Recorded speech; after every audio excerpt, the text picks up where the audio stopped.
Ashrei Hoish Asher Lo Halach Batzas Rishayim V'derech Hatoim Lo Amod V'moshav Leitzim Lo Yoshav Ki Im B'soras Adonai Chefetz V'soraso Yege Yomam V'layla V'hayak Eitz Shosol V'halgei Mayim Asher Piri Yitin B'yito V'olei Lo Yibol V'chol Asher Yaseh Yatzliach Lo Chen Harishayim Kim Kamotz Asher Titfen Ruach Al Kein Lo Yukumu Rishayim B'mishpat V'chatoim B'das Tzadikim Ki Yodea Adonai Derech Tzadikim V'derech Rishayim Toved Mizmor LeDavid Adonai Mi Yagor B'Olecha Mishkan V'Har Kodeshecha Cholech Tamim U'Foel Tzedek V'Dover Emes B'Lvavo Lo Rogal Al Lashona Lo Solarei Hura'ah V'Cherpa Lo Nosal Krovo Niv Ze Beinav Nimas V'Es Yirei Adonai Chabed Nishba L'Horav Lo Yamir Kaspa Lo Nosan B'Neshech V'shochad al Naki Lo Lakach Osei Lo Yimot Le'olam.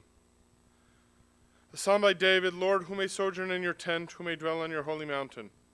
One who walks in purity, does what is right, speaks truth from the heart, who has no slander on the tongue, nor has done harm to a fellow, nor casts disgrace towards a neighbor, in whose eyes a contemptible person is repulsive, but who honors those who are in awe of the Lord, who swears truthfully even to personal harm and never retracts, one who does not lend money on interest nor take a bribe against the innocent. One who does these things shall never falter.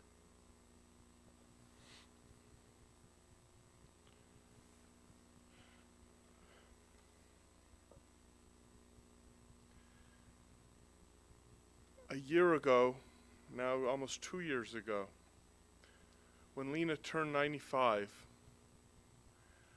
I remember getting nervous. And I got nervous because I remember the very well-worn Jewish expression, bis 120, may you live till 120. And I did the math, and I remember thinking that's too soon. And I was hoping maybe someone could revise the expression. I once heard someone say bis 180 until 180. I don't remember where I heard it, but somewhere in the past I had heard it. And I remember thinking, let's do that. Let's update the expression for Lena.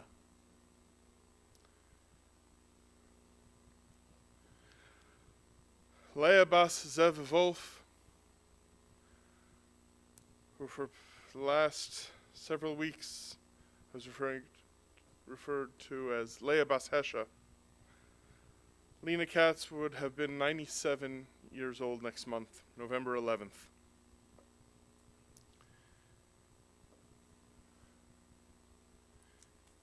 And even though that seems, and it certainly is, a fulfillment of what they call arichos yamim, having a long life, many years, but the truth is, in many ways, she was even much older than that. Someone once told me that you are as old as the oldest person you know. Because when you talk to that person, you don't only connect to that person, you connect to all of the people that they knew as well. I met a rabbi 2-3 years ago who told me that when he was younger, he met an old man in Yerushalayim on Erev Shabbos who was 112. Who, when that 112-year-old was 5 years old, had met Rabbi Akiva Eiger, who gave him a blessing for long life. Rabbi Akiva Eiger died in 1837. So right away I felt I'm immediately connected. This man is talking to me, and I am back in the 1830s because of one person who's talking to me, who met someone like that. And that was the first sense of what you got when you met Lena. We are about to finish the month of Tishrei, which began with the holiday of Rosh Hashanah. And the holiday of Rosh Hashanah is known in the prayer book as Yom HaZikaron, the real day of Remembrance Day, similar to what we call November 11th, in Canada at least, Remembrance Day. And you got a sense of zikaron, you got a sense of memory when meeting Lena, even just once. And the memory extended in so many different directions. On Rosh Hashanah, we mention not only that God should remember us and should remember our families, but we go all the way back to this week's parsha, Vayizkar Elokim es Noach. God remembered Noah and his family and everyone who was on the ark during the flood. And you met Lena, you had a sense of going that far back. And it extended in so many different directions. First of all, when you met her, when I met her, and you had the sense of her memory of the shul, even though she had worked in the shul since 1967. But she had been involved in the shul and raised her children in the shul even well before that. And she knew Rabbi Porath and looked up to him as a revered, elder rabbi of Cleveland. And then, of course, knowing Rabbi Shur, who she respected greatly, but not with that fear that she had for Rabbi Porath. But there was a friendship there. People said that she was his work wife. I mean, there was Rebbetzin Shur who took care of so much, but at work, hand in hand, remember, she was older than him even. She had this institutional memory. You could ask her anything, and this is the first element of memory. Ask her anything, throw out a name, and she would tell you what row in the cemetery they were buried in which cemetery. And she knew where the files were. She knew literally, she knew where the bodies were buried. She knew everyone.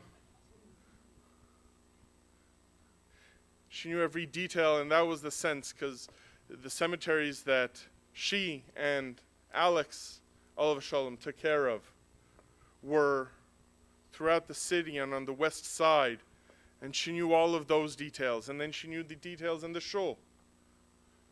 So we were looking recently, someone needed some sort of proof for Israeli citizenship purposes of a bar mitzvah that had been held some like 30 years ago.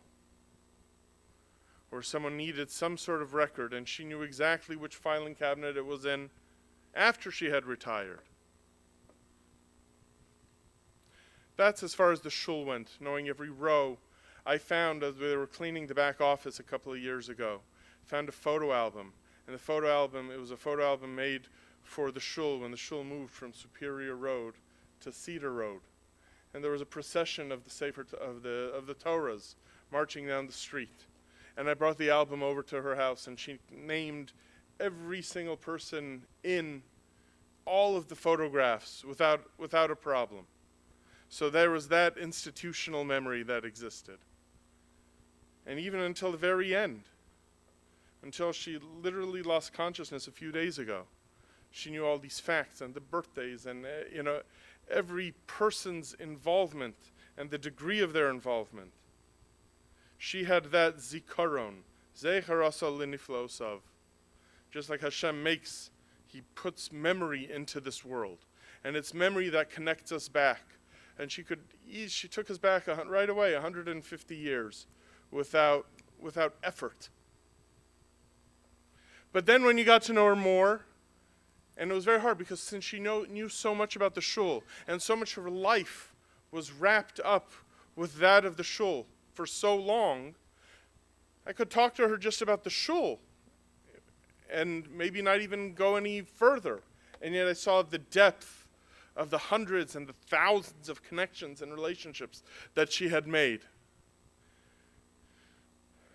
But then you'd hear, and I'd talk to her about her family. And she wasn't only like the memory book, the Sefer Zichronos for the shul, but of her family as well.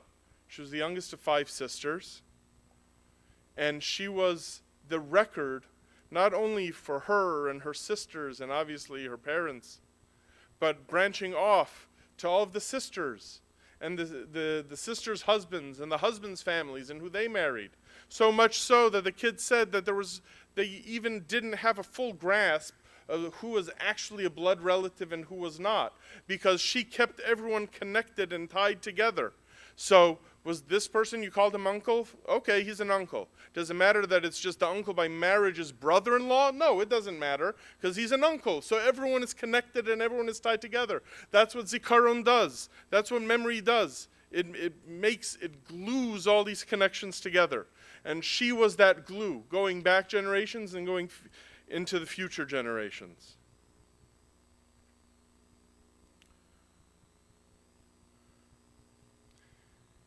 And she did this with not just as someone who has a good memory. And of course she did have a good memory. Meaning even after the shul's office got computerized. But she was still needed because a computer can only know what you put in from now into the future. A computer can't remember the past unless you input it, unless you put it in. She was needed as a computer going back. The computer couldn't tell you where things were to be found, how things were done. And it wasn't just as a job. It was something she cared for deeply. When the shul honored her 5, 6 years ago, and the honor was due her, and she deserved it, and that was fine. But I didn't realize how much it meant to her. And then they showed me that she had actually kept the text of the plaque that was given her, like a little small piece of paper, like the size of a business card, with the text of what was put on the larger plaque. She made a point of keeping with her, like in her wallet. Like that's what she had on her. And it meant so much to her that after all those decades of involvement and care and concern and love for the shul, and I had no idea that it had meant that much to her. But in Hebrew, the word for knowledge, yediyah, ki yadativ, when God says of Abraham, I know him. Rashi says, what does it mean that God knows Abraham? Rashi says it means, I love him. Because to know someone or to know something, and certainly to know all the hundreds and thousands of people who passed through the shul over the course of some 50 or 60 years, 70 years that she was involved in the shul, was that she had this connection of love to all of those people. And that connection, like I said, then moved on to family, to her 4 children, who she adored. And she was so proud that even as she knew that she was getting weaker over the course of the last few years, she mentioned to me many, many times how fortunate she was that she had her children here in town, even with occasional traveling here and there, that they were here to look out for her. And she wanted to look out for them, looking out for her. When she moved from her Kerwin apartment to the Myers apartment, she told me not once, she told me several times that she didn't think she needed it, but she was doing it because it gave her children peace of mind, and that was important. She didn't want to be like those other mothers and fathers who fight their kids tooth and nail. She wanted to make life easy for her kids. So that's why she agreed to move.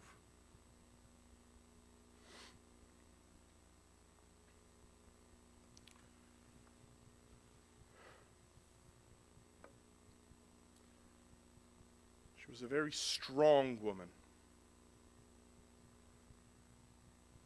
And one of the Hebrew words for strength, there are many, one of the Hebrew words for strength is Eitan, like the Hebrew name Eitan. And the rabbis say that one of the deeper meanings of the word Eitan has 4 Hebrew letters, Aleph, Yud, Taf, and Nun. It says, and those are the 4 letters that begin conjugating any Hebrew verb into the future tense. Aleph, for I will do something. Yud, for he will do something. Taf, for she will do something, nun, for we will do something, pushing and moving on and pushing into the future no matter what. You didn't sense any weakness in her. There was such a strong will. She lived the phrase, Ein davar omed b'pnei haratzon, Hebrew expression, nothing can stand up to the power of will, of ratzon. So when she wanted to do something, she was widowed over 30 years ago, and she pressed on and she pushed forward. And then when she fell and she broke a bone, but again, she would push forward,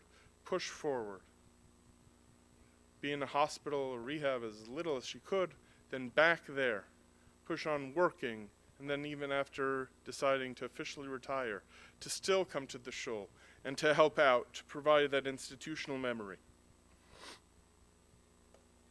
And all with a sense of gratitude for everything that she felt the shul had done for her, even though in one sense she had obviously repaid it many times over.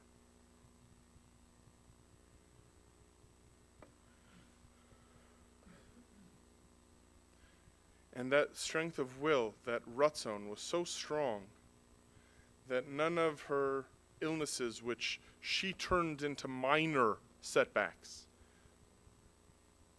any difficulty became a minor difficulty. When she held a walker, it didn't even look like a sign of weakness, because you knew she's pushing the walker, anyone else would still be in bed. So the walker didn't seem weak. Like her walker was like a sign of strength that she was still pushing on, no matter what.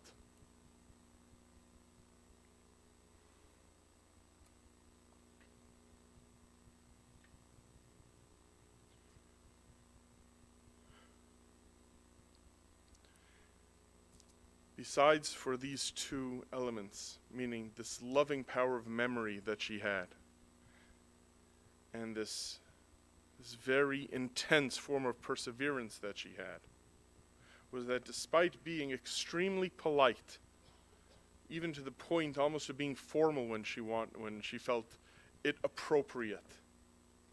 I mentioned that even though she had known Alex for decades,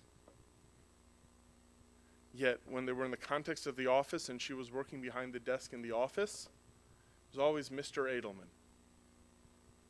Because that was like the appropriate thing to do.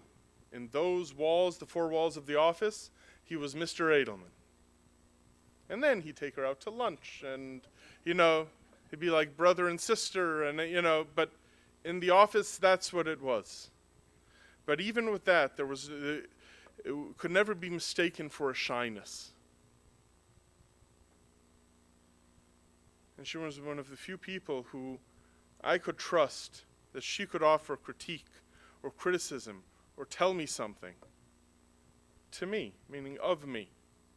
And I took it seriously because I knew where it was coming from. It was coming from a love for the shul. It was coming from a concern for me. And it was coming from that institutional memory. She saw a shul that over her time there working for the shul had changed. Demographics, geography had changed.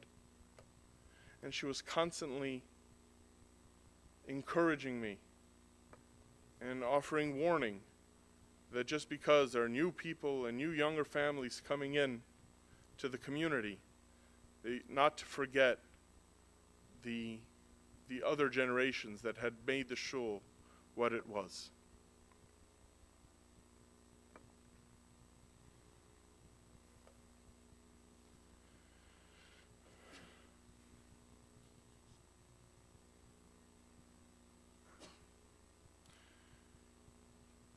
She had lost her father. Her father passed away when she was 7 years old.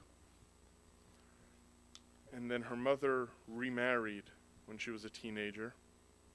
And she told me the story, and she hasn't told the story to too many people, but she told the story to me years ago that on her first day back from school, when her now stepfather was now living in the home, and she rang the bell, and she said she was nervous. She was whatever it was, 16, 17 years old. And she didn't know how she's supposed to address this man. What is the relationship going to be like? And then her stepfather opens the door and says, "Hello, Tochter." And she says, "Hello, Papa." And then she said, and that was it. The whole thing was decided. Hello, daughter. Hello, father.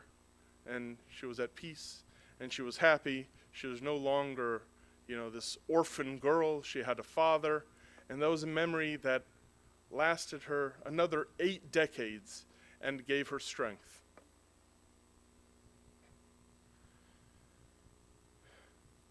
There's so many elements from which one can learn from her.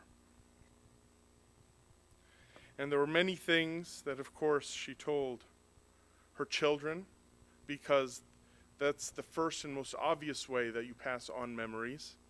So telling Wendy or Sheer or Stephen or Michael, just telling them and giving them information about grandparents and aunts and uncles and extended family. But then she would share it with others, but they were obviously the first ones that she shared those memories with.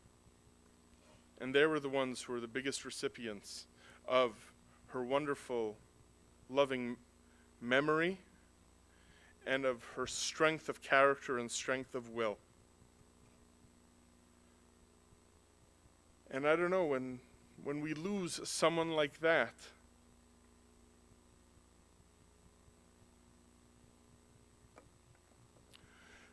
speaking for the shul, to lose someone like that for the second time in less than a month.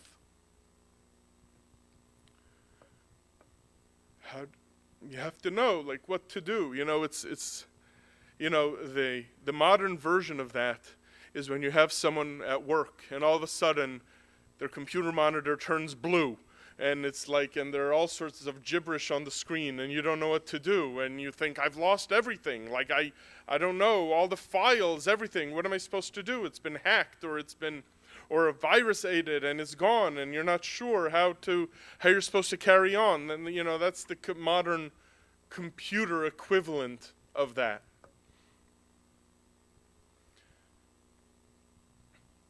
But I feel like that's what happened on a human level.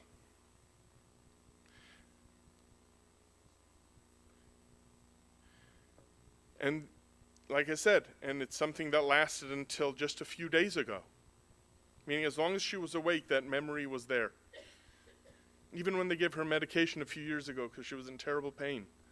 And she started saying, and the words came out lacking a coherence. But she was still relating memories. This is where this account is, and this is where that account is, and you have to look for this over there, and, naming people and places, and having a sense. So now what are we supposed to do? We have to find a way to not only cope, but to take on that role for ourselves. Young and old, to make a point. We just lost a very long link in a beautiful chain.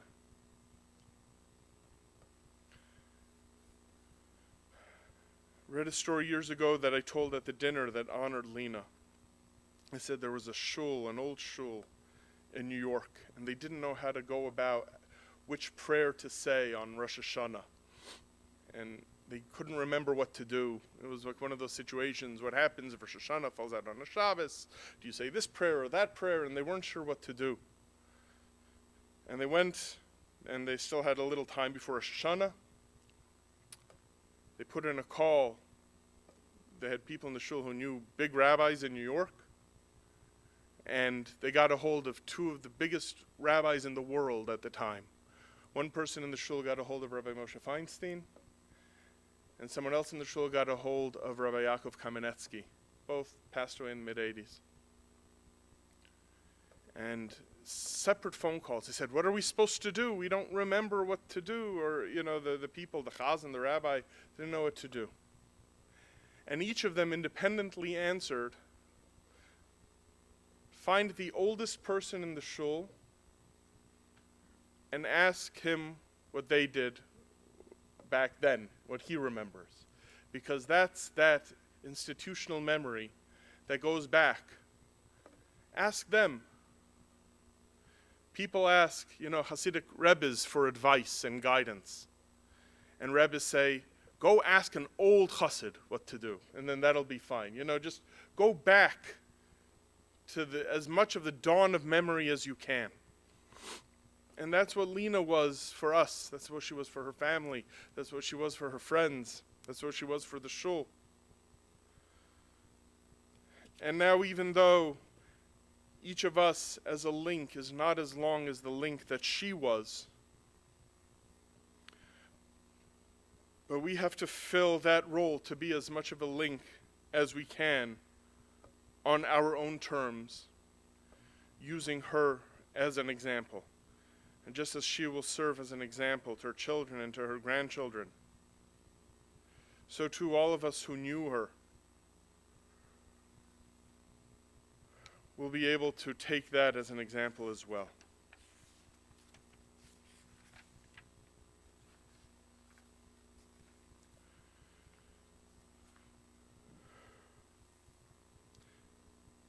King Solomon concludes his poem, Eshes Chayil, Komu vaneha vayashruha, Ba'ala vayhalala, Rabos banus asu choyil, Vat alis al kulana, Sheker hachein vehevel hayofi, Isha yiras Adonai hisis halal, Tnu la mi priyodeha vihalaluha v'sha'ori maseha. Her children arise and praise her, her husband too, and he lauds her. Many daughters have accomplished well, but you surpass them all. Grace is false and beauty is vain. A woman in awe of God, she should be praised. Give her the fruits of her own hand, and let her deeds praise her in all of the gathering places. Amen. We will now proceed to the cemetery, Mount Sinai Cemetery on Som Center Road. And then the family will be sitting Shiva at the home of Dr. Lena Katz, 23109 Beechwood Boulevard. And then there will be a Mincha Marav there at the house tonight at 6:30. They get it from Shiva on Monday morning. Paul Bear.